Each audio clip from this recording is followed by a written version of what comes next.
Ah, coucou tout le monde. Je suis en train de me gérer mon installation en mode bricolage. Dites-moi si vous m'entendez, hein. Parce que j'ai pas de micro sur mon portable, donc c'est un petit peu... c'est de l'impro quoi. Système B.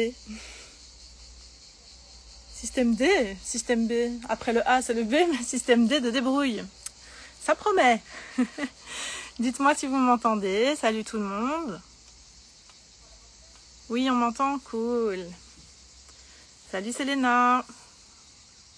Yassine, bonjour. Coucou Véro. Camille, salut. Ah ben c'est cool si vous m'entendez bien. Est-ce que vous entendez les cigales? Ça c'est quand même le must quoi. Je me demande si j'ai même pas eu cette idée de faire un petit live improvisé juste pour que vous puissiez entendre les cigales et profiter avec moi. Faut parler plus fort. Ok, je vais essayer de parler plus fort, mais comme je suis dehors et j'ai pas envie de déranger tout le monde, ça va être un peu compliqué. On entend les cigales, ok, c'est cool. Mais dites-moi si ce volume-là vous convient. Pendant ce temps-là, je me prends une petite gorgée de café. Et puis on va démarrer. Alors c'est un petit peu improvisé, un petit peu beaucoup. J'avais demandé dans une petite boîte à questions en story quel sujet vous vouliez que j'aborde si je devais faire un live. Et donc me voilà.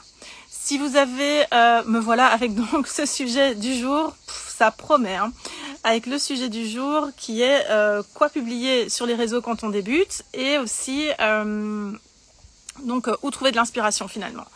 Je voulais juste vous rappeler que ça va être compliqué pour moi de remonter si jamais il y a des questions. Donc si vous avez des questions en cours de route, ben, il y a la petite bulle avec le point d'interrogation où vous pouvez poser vos questions et j'y reviendrai en fin de live. Je pense pas que ça va être très long. J'ai vraiment fait un petit condensé de mes tips. Donc ben, on démarre. Quand on commence en fait, que ce soit sur Instagram ou sur n'importe quel autre réseau social, et que ce soit pour nous-mêmes ou pour des clientes pour qui on aurait envie de gérer les réseaux, quand c'est un début, on est un peu en stress, on a l'impression de jouer notre vie, on ne sait pas trop quoi publier. On se dit que si c'est bidon, ben, personne va plus jamais vouloir nous suivre. Et voilà quoi, on a vraiment l'impression de jouer notre vie sur cette première publication. Alors déjà, il faut vous dire un truc pour détendre l'atmosphère tout de suite, c'est que tout le monde ne va pas voir cette première publication.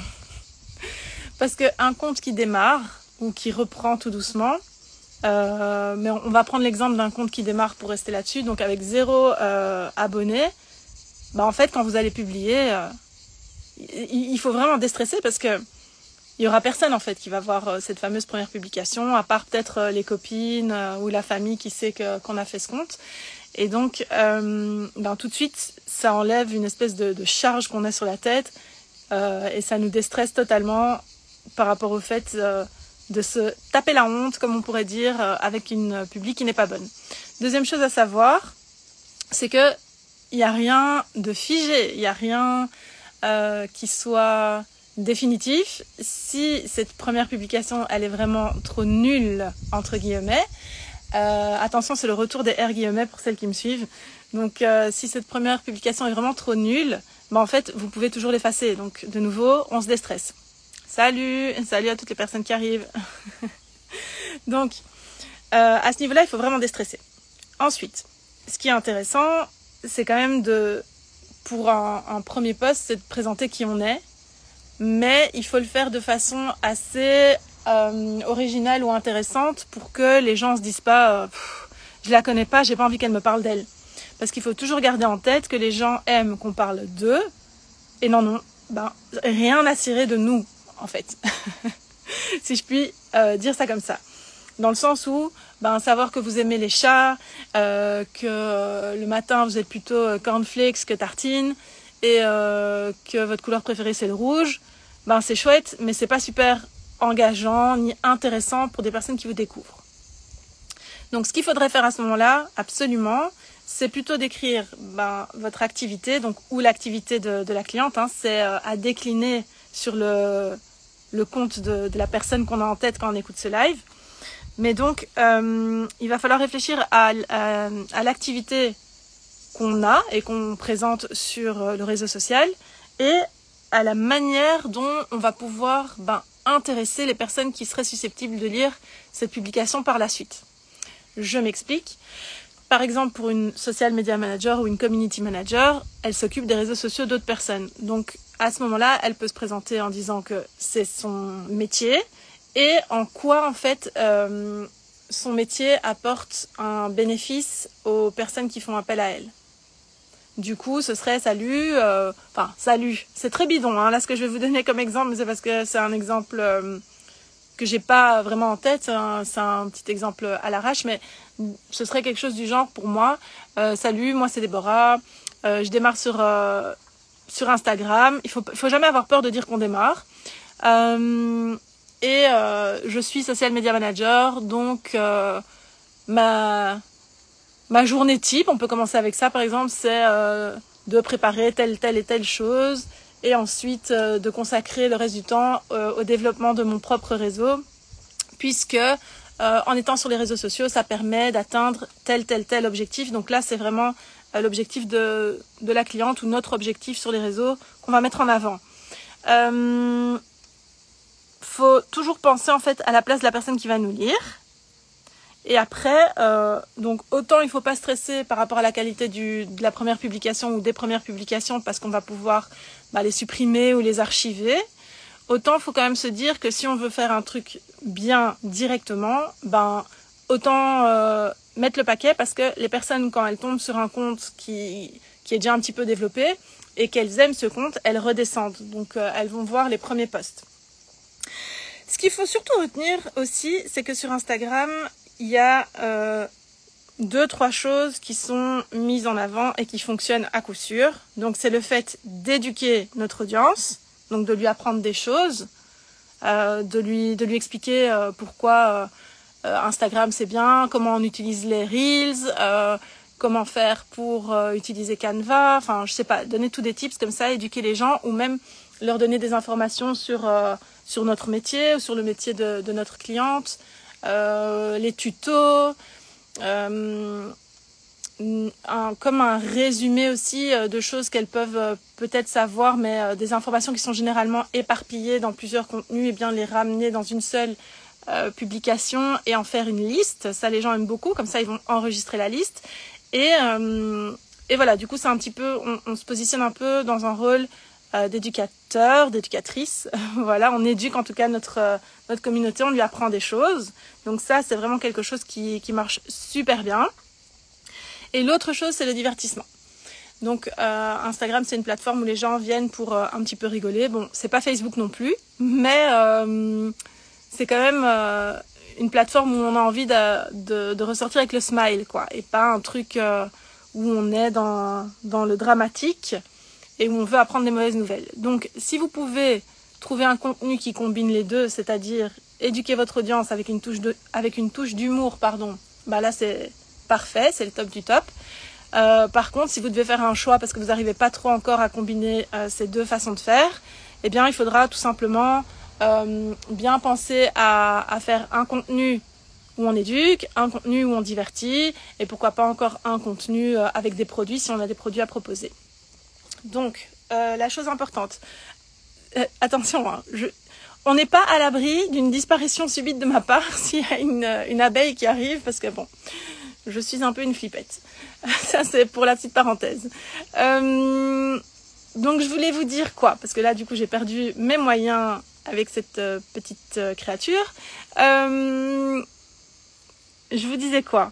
Oui, donc je vous parlais des choses à mettre en place. Donc soit on éduque, soit on divertit.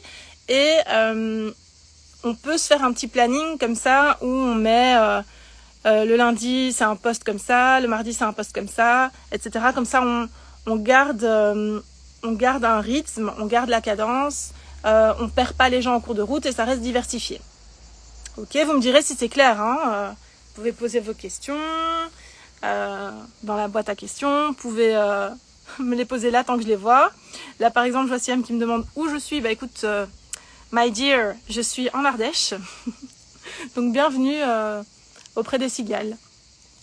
Donc ça, c'est une chose importante à retenir par rapport à Insta. Et surtout, oui, voilà, c'est ça que je voulais vous dire. Si vous avez la possibilité de faire du contenu en vidéo, faites-le.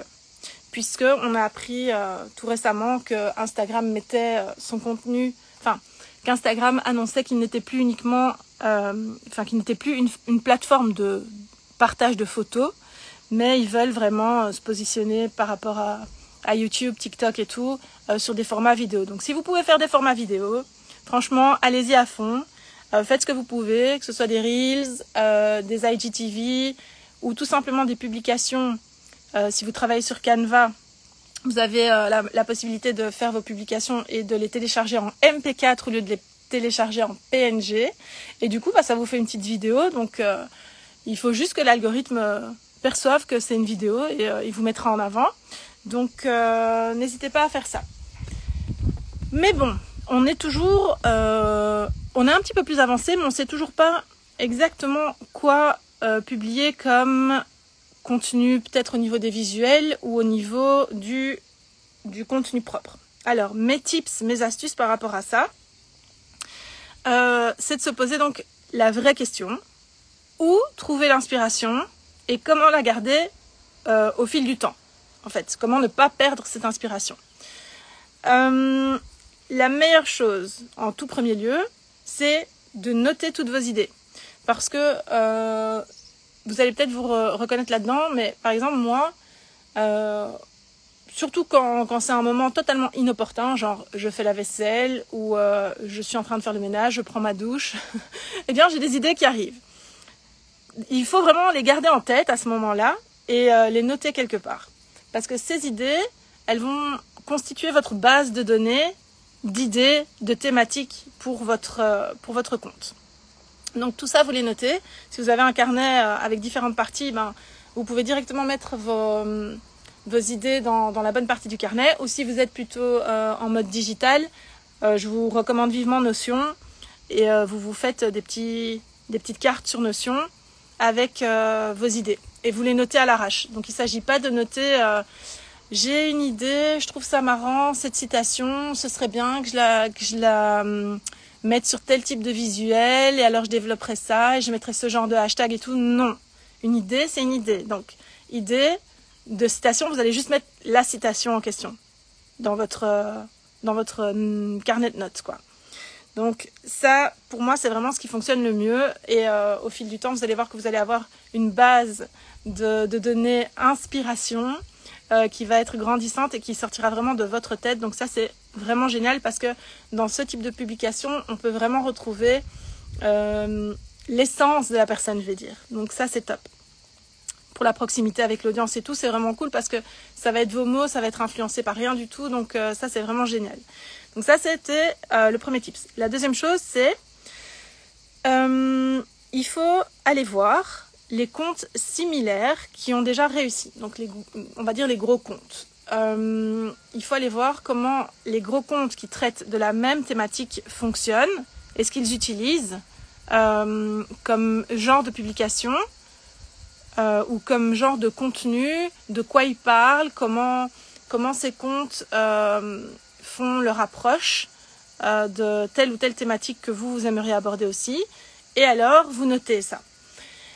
Une fois de plus, c'est de l'inspiration qu'on recherche. On ne recherche pas à faire du plagiat. Donc, retrouver le modèle de la publication que la personne a utilisé sur Canva et juste changer les couleurs, no way, José, on ne fait pas ça. Ça, c'est trop copier-coller. Il vaut vraiment mieux noter ça. Désolée, hein, il y a un bruit pas agréable qui vient de loin là-bas. Il y a quelqu'un qui fait des travaux, qui scie ou je sais pas ce qu'il fait. Donc désolée pour ce bruit-là. Ce que je vous disais, c'est qu'on ne veut pas faire du plagiat. Donc il vaut vraiment mieux voir la fameuse publication, noter ce qu'on veut, ce qu'on aime là-dedans. Donc je sais pas moi, post-it avec quatre choix d'état d'esprit pour le matin ou je sais pas moi, calendrier ou graphique ou graphisme, image de calendrier avec dedans une date importante à ne surtout pas manquer. Vous voyez, il vaut mieux renoter ça. Comme ça, vous l'appropriez par la suite. Plutôt que de faire un simple copier-coller. Ouh, je perds ma feuille. Plutôt que de faire un simple copier-coller et faire du plagiat ou trop ressembler à d'autres personnes et pas vous démarquer dans votre possibilité de faire du contenu qui vous est propre, quoi. Donc ça, c'est la première chose. Salut, il y a ma maman et ma fille qui arrivent, donc salut. Bref, les joies du direct. Ça, c'était la première chose. Donc, allez voir le type de contenu qu'on aime au niveau des gros comptes et s'inspirer de leur contenu, de leur façon de faire, etc. Mais en le renotant pour pouvoir se le réapproprier et pas faire du copier-coller, pas faire des captures d'écran comme ça, parce que franchement, vous allez, que vous le vouliez ou non, vous allez recopier trop ce que la personne fait. Ensuite, on peut aller s'inspirer sur des plateformes dédiées à l'inspiration, justement. Donc, il y a en premier lieu mon chouchou, Pinterest. Sur Pinterest, vous allez trouver un tas d'idées de publications pour votre thématique. Donc, par exemple, pour une social media manager ou pour une community manager, vous pouvez taper idées, contenu, social media manager ou idées, contenu, CM ou des choses comme ça. Et vous allez voir ce qui est proposé, vous allez voir ce qui fonctionne. Donc il y a Pinterest, il y a Behance qui est vraiment pas mal aussi. Il y a Canva, faut pas sous-estimer Canva. Canva, vous avez la possibilité d'utiliser des templates déjà existants et de les modifier totalement à votre sauce. Donc ça, c'est au niveau visuel évidemment, hein. Il y a Dribbble et il y a Freepik. Donc tout ça, ce sont des sites où vous pouvez aller chercher de l'inspiration et avoir toutes vos idées pour justement donner un contenu intéressant au goût du jour et pas dépassé, quoi. Donc ça, c'est au niveau de la recherche visuelle, mais c'est aussi au niveau de la recherche du contenu en tant que tel. Donc comme je le disais juste avant, voir quelle thématique les autres personnes qui évoluent dans votre thématique abordent, parce que y a personne qui a trouvé ces idées tout seul, comme ça, en regardant un mur blanc, quoi. Tout le monde va s'inspirer, il faut voir comment font les gens et puis surtout se l'approprier et le retransmettre, mais à notre sauce. Donc par exemple, si vous êtes social media manager, vu que vous êtes ici sur mon compte, je vous invite à aller voir mon compte, à descendre. Vous allez voir déjà que mon contenu il a évolué, que mon identité visuelle a évolué, donc qu'il n'y a rien qui est figé. Ça, c'est pour vous rassurer sur le fait de ne pas vous dire que tout doit être parfait avant de vous lancer. Donc allez-y, faites votre première publication en vous présentant un petit peu. Et puis par exemple, allez sur mon compte, voyez comment j'aborde Pinterest, comment j'aborde LinkedIn, comment j'aborde Instagram ou Canva. Et inspirez-vous-en, retenez ce qui vous plaît là-dedans et inspirez-vous-en pour la suite, pour vos propres publications. Qu'est-ce que je peux encore vous dire d'autre ? C'est tout, hein. Je pense que j'ai fait le tour par rapport à mes petites notes. J'avais fait ma petite feuille de résumé, mais c'est à peu près tout. Donc, je vous refais le résumé total de ce dont je vous ai parlé dans ce petit live surprise. C'est que, il ne faut pas vous inquiéter et jouer votre vie sur votre compte. Vous pouvez toujours tout changer. Donc, il n'y a pas de souci à ce niveau-là. N'ayez pas peur. Faites-le. Mieux vaut fait que pas fait du tout. Donc, vous faites... Voilà, le bruit des casseroles, c'est cadeau pour vous. Vous faites ce que vous avez besoin de faire sans vous casser la tête, puisque vous pourrez toujours soit le modifier au niveau du contenu. Si après, c'est le visuel qui vous plaît pas, vous pourrez l'archiver et le ressortir avec ce qui vous plaît vraiment. Et donc à ce niveau-là, il faut vraiment se détendre, quoi. Il y a pas de souci, faut se lancer et puis pas trop se poser de questions. Donc ça, c'est la première chose. La deuxième chose, au niveau de l'inspiration, notez toutes vos idées dans un carnet ou sur Notion ou sur toute autre application que vous utilisez pour ça. Et n'hésitez pas à faire très court, juste histoire de savoir de quoi vous parliez à ce moment-là quand vous y reviendrez par la suite. Et ça fera votre base de données pour votre inspiration. Troisièmement, retenez bien le fait d'aller voir les comptes similaires, de quoi ils parlent, comment ils abordent les différents sujets, est-ce qu'ils utilisent le vouvoiement, le tutoiement, qu'est-ce qui vous plaît le plus, et alors par rapport à ça, bien retranscrire ce qui vous plaît en fait. Ne pas faire de capture d'écran, comme ça ce sera plus facile pour vous approprier tout ça et le retransmettre à votre sauce par la suite. Et finalement, donc, on a donc les plateformes dédiées qui sont hyper intéressantes. Donc, Pinterest, Behance, Canva, Dribbble et FreePic. Ça, c'est mes petits conseils du jour. J'espère qu'à ce niveau-là, ça vous aura aidé. N'oubliez pas sur Instagram aussi que le mieux, c'est de publier du contenu qui apprend quelque chose à votre audience ou qui lui permet de faire un résumé, un rappel, un récapitulatif de plusieurs notions. Et aussi ce qui va les divertir. Donc si vous pouvez faire quelque chose qui combine tout ça en même temps, c'est top. Mais de nouveau, ne vous cassez pas trop la tête. Et si vous pouvez mettre en avant les publications sous forme de vidéo, ben là c'est la totale, c'est ce qu'il y a de mieux à faire. Donc voilà, j'espère que ça vous aura avancé, que ça vous aura plu. Si vous êtes attiré par le monde des réseaux sociaux, si c'est vraiment quelque chose que vous aimez beaucoup, salut, il y a ma fille au loin. Si c'est vraiment quelque chose que vous aimez beaucoup et que vous aimeriez en faire votre métier, je vous rappelle aussi qu'il y a la Social Media School qui a ouvert ses portes, donc hier, et que les inscriptions sont encore possibles jusqu'au 13, donc jusqu'à mardi à 23h59. Donc ne loupez pas le coche parce que les prochaines ouvertures, ce sera à partir du 22, de 2022, à partir du 22 mai. Tout va bien. À partir de 2022. Et donc, si tout ça vous intéresse, je vous invite à aller faire un petit tour sur ma biographie, à cliquer sur le lien dans la bio et vous aurez toutes les infos nécessaires par rapport à ça.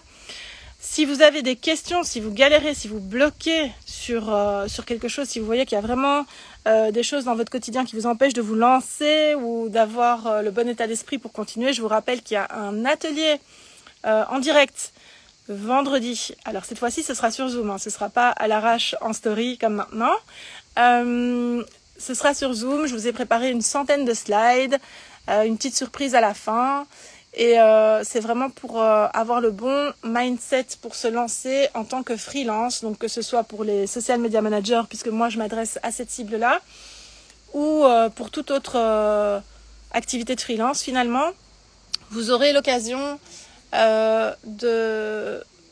d'identifier en fait les peurs qui vous bloquent et je vous donnerai les clés pour les démonter et qu'elles ne soient plus dans votre chemin pour pouvoir avancer sereinement. Donc ça c'est un atelier mindset et vous pouvez aussi vous y inscrire dans le lien en bio. Donc je vois qu'il n'y a pas de questions, je vais remonter un petit peu. Je vois qu'il n'y a pas de questions. Non. Je vois rien du tout. Donc j'espère que ça vous aura plu, que ça vous aura aidé un petit peu. Si vous avez des questions pour les personnes qui regarderont ça en replay, n'hésitez pas à me poser toutes vos questions soit sous cette vidéo, soit directement en DM. Ce sera avec plaisir que j'échangerai avec vous. Et pour le reste, moi je retourne auprès des cigales. Je vous souhaite une superbe journée. Tout est clair, tant mieux. Je suis contente. Super intéressant, tant mieux, tant mieux. Et je vous souhaite une très très belle journée. Merci pour les retours. Et à tout vite, il y aura peut-être encore un autre petit live surprise dans le courant de la semaine. À voir si je peux arranger ça ou pas. Je vous embrasse. Alors, une formation Canva à conseiller. Oui, la mienne qui va sortir très bientôt. Je vous prépare une formation Canva, mais un petit peu spéciale. Donc, si tu as un petit peu de temps, Véro, je te conseille de patienter. Sinon, j'ai pas d'idée en tête comme ça. Il y avait une formation chez une néerlandophone, mais je ne pense pas que tu parles néerlandais. Donc, voilà. Voilà les filles. Hein. Enfin, je dis les filles, tout le monde. Passez une excellente journée. Je vous embrasse et à tout vite. N'hésitez pas si vous avez des questions à me retrouver en DM. Salut!